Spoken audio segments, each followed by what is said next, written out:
الحمد للہ وکفی وسلام علی عبادہ الذین اصطفی۔ قال الامام البخاری رحمہ اللہ تعالی فی ترجمۃ الباب وقول اللہ عز وجل انا اوحینا الیک کما اوحینا الی نوح والنبیین من بعدہ۔ بتلایا جا چکا کہ امام بخاری رحمۃ اللہ علیہ جو اصل ترجمۃ الباب قائم کرتے ہیں وہ ان کا دعویٰ ہوتا ہے۔ اس دعوے کو وہ حدیثوں سے تو ثابت کرتے ہی ہیں، کبھی کبھار کوئی آیت ترجمۃ الباب کے ساتھ جوڑ دیتے ہیں اور وہ آیت ترجمۃ الباب میں پوشیدہ دعوے کے لیے دلیل بنتی ہے۔ یہاں بھی غور کریں تو یہی بات آپ کو ملے گی۔ آپ ترجمہ دیکھیے، بدء الوحی کیف کان بدء الوحی، کس شان کی ہوئی، کیسی عظیم ہوئی وحی کی ابتدا جناب رسول اللہ صلی اللہ علیہ وسلم پر، کس شان کی وحی آئی، یہ حاصل ہے۔ اب اس کی شان کو سمجھنے کے لیے قرآن مجید کی یہ آیت پیش کر دی، یہ دلیل بن رہی ہے شان کے لیے کہ اللہ تعالیٰ نے فرمایا انا اوحینا الیک، اے میرے مصطفیٰ صلی اللہ علیہ وسلم، آپ پر میں نے ویسی ہی وحی اتاری ہے جیسے نوح پر اور نوح کے بعد کے نبیوں پر، نوح علیہ الصلاۃ والسلام پر اور بعد کے انبیاء کرام علیہم الصلاۃ والسلام پر، یعنی ان تمام انبیاء پر ہم نے عظیم الشان وحی اتاری ہے۔ ایسی ہی وحی آپ پر آئی تو آپ پر آنے والی وحی بھی عظیم الشان ہوئی۔ آپ دیکھتے ہیں کسی بات کی عظمت کو سمجھانے کے لیے اس قسم کے انداز کو اختیار کیا جاتا ہے کہ کسی بڑے انسان سے وہ چیز منسوب ہوتی ہے تو اس انسان کا اس وقت ذکر کیا جاتا ہے۔ یہود نے، مخالفین اسلام نے نبی پاک صلی اللہ علیہ وسلم پر آنے والی وحی کے سلسلے میں شبہات کیے، اعتراضات کیے، تو ان کے شبہات کے ازالے کے لیے اللہ تعالیٰ نے یہ آیت نازل فرمائی کہ یہودیوں سنو، میں نے اپنے نبی کو وہی وحی دی ہے جو نوح پر آئی اور نوح کے بعد نبیوں پر آئی، اور ان نبیوں میں حضرت موسیٰ بھی ہیں اور انبیاء بنی اسرائیل بھی ہیں، اور تم ان تمام کی وحی کو مانتے ہو اور وہ تمہارے نزدیک عظیم الشان ہیں، تو سمجھو یہ وحی ابھی کتنی عظیم الشان ہے۔ ایک یہاں طالب علمانہ آپ کو سوال ہو رہا ہے کہ قرآن مجید میں وحی سے متعلق تو اور بھی آیات تھیں، اس آیت کے انتخاب میں کیا خاص بات تھی؟ ایک بات یاد رکھیں، حضرت کا انتخاب بلا بنیاد نہیں ہوتا، حضرت کا ہر قلم کسی بنیاد پر چلتا ہے۔ اس آیت کو اس لیے منتخب کیا، اس آیت میں وحی کا بیان سب سے زیادہ جامع ہے، سب سے زیادہ تفصیلی ہے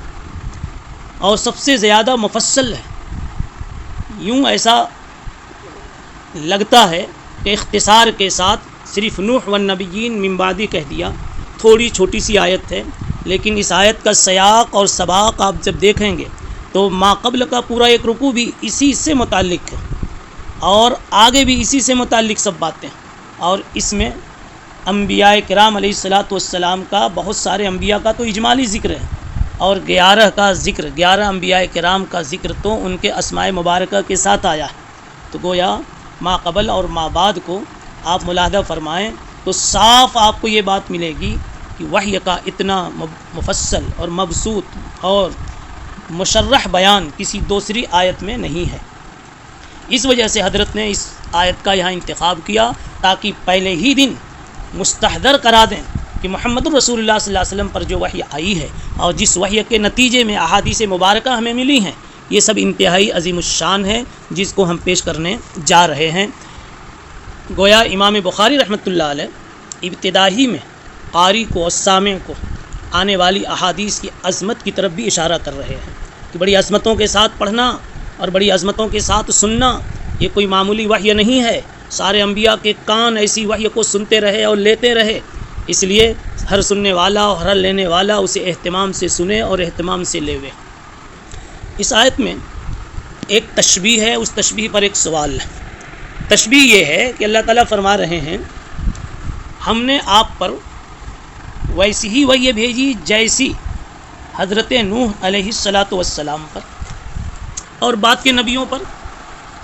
سوال یہ ہے کہ وحی محمدی کو، نبی پاک صلی اللہ علیہ وسلم پر آنے والی وحی کو وحی نوحی کے ساتھ تشبیہ دینے میں کیا نقطہ ہے؟ نوح علیہ السلام کی وحی کے ساتھ تشبیہ کیوں دی گئی؟ نوح علیہ السلام سے پہلے بھی تو انبیاء تھے، حضرت آدم علیہ السلام، حضرت شیس علیہ السلام، حضرت ادریس علیہ السلام۔ تو نوح سے تخصیص، نوح کی تخصیص کی کیا وجہ ہے؟ اس کے بہت سارے جوابات دیے گئے، ان میں سے دو چند جواب آپ کے سامنے پیش کیے جا رہے ہیں۔ پہلا جواب سنیے، حافظ ابن حجر عسقلانی فتح الباری شرح صحیح بخاری میں تحریر فرماتے ہیں، دو جواب انہوں نے لکھا۔ پہلا جواب یہ لکھا کہ نوح علیہ السلام سب سے پہلے رسول ہیں، اور اس کی دلیل یہ دی کہ آپ دیکھیے جب قیامت کے دن ساری امت پریشان ہوگی، یعنی حدیث شفاعت کو دلیل میں پیش کیا، ساری امت پریشان ہوگی اور کسی سفارش کرنے والے کو سارے لوگ تلاش کریں گے، ساری امتیں تلاش کریں گی۔ اس موقع پر آدم علیہ الصلاۃ والسلام کے پاس لوگ جائیں گے، وہ معذرت کر دیں گے، پھر لوگ حضرت نوح علیہ السلام کے پاس آئیں گے اور آ کر کے لوگ کیا کہیں گے؟ انت اول الرسل الی اہل الارض، آپ پہلے رسول ہیں اہل ارض کے لیے۔ بخاری شریف کتاب التفسیر میں یہ الفاظ وارد ہیں۔ یہاں نوح علیہ السلام کو اول رسول کہا گیا۔ تو اب حافظ فرماتے ہیں کہ حضرت نوح علیہ السلام اول رسول ہیں اور محمد عربی صلی اللہ علیہ وسلم آخر رسول ہے۔ اول اور آخر کی مناسبت مسلم ہوتی ہے، اس اعتبار سے یہاں حضرت نوح علیہ السلام کے ذکر کی تخصیص ہوئی یا نوح علیہ السلام کے ساتھ تشبیہ دی گئی۔ اس پر بعض لوگوں نے اعتراض کیا ہے، مثلا علامہ عینی نے عمدۃ القاری میں، علامہ قسطلانی نے ارشاد الساری میں، اور انہوں نے یوں کہا ہے کہ اس سے پہلے جو انبیاء گزرے، مثلا حضرت آدم، حضرت شیس، ادریس، یہ بھی رسول تھے، یا اور سی بات ہے کہ احکام کم تھے، یہ بھی رسول تھے۔ بہرحال یہ اس کے بھی پھر لوگوں نے جوابات دیے ہیں۔ باقاعدہ رسول، ایک موٹا سا اجمالی جواب یاد رکھیں کہ باقاعدہ رسول بنا کر کے کفر کے ازالے کے لیے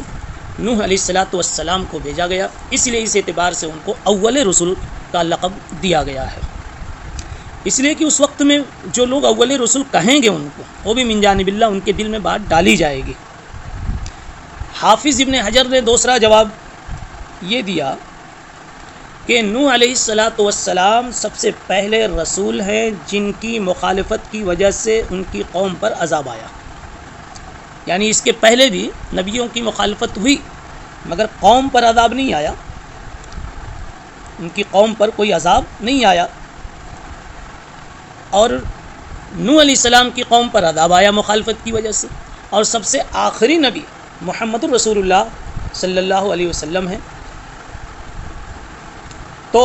اس اعتبار سے دیکھا جائے کہ نوح علیہ السلام کی مخالفت پر عذاب آیا تو نوح علیہ السلام کی ایک عظمت مسلم ہوئی، اور ساری عظمتوں کا مرکز محمد رسول اللہ صلی اللہ علیہ وسلم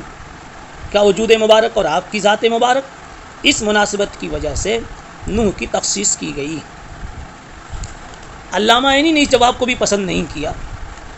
لیکن یہ جواب مناسب ہے، اور علامہ عینی کی ناپسندیدگی کو کچھ لوگوں نے کچھ زیادہ وزندار نہیں کہا ہے۔ علامہ عینی اپنی ایک بات پیش کرتے ہیں، وہ کہتے ہیں کہ جب طوفان آیا تھا نوح علیہ السلام کے زمانے میں تو اس کشتی میں اہل ایمان جو لوگ موجود تھے وہی بچے، باقی سارے کے سارے ہلاک ہو گئے۔ اب جب طوفان ختم ہوا اور کشتی والے، ایمان والے زمین پر آئے، تو اب جو دنیا آباد ہوئی تو نوح علیہ السلام کے 3 بیٹوں سے آباد ہوئی تھی، حام، سام، یافس،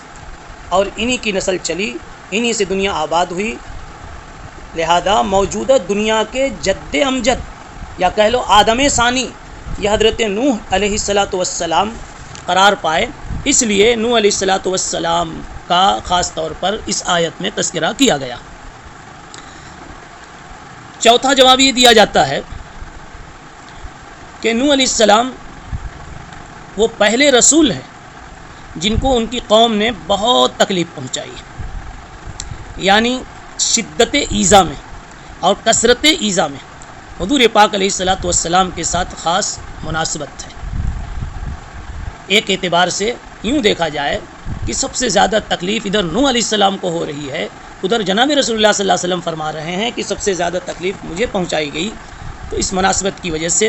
آیت میں نوح علیہ السلام کی تخصیص ہوئی یا نوح علیہ السلام کی وحی کے ساتھ تشبیہ ہوئی۔ پانچواں جواب یہ ہے کہ انبیاء سابقین یعنی نوح علیہ السلام سے پہلے جو انبیاء تھے ان میں کفر بہت معمولی تھا، القلیل کالمعدوم کی طرح تھا۔ اس لیے دنیا میں کفر کو مٹانے کے لیے اگر کہا جائے کہ سب سے پہلے جو نبی بھیجے گئے وہ حضرت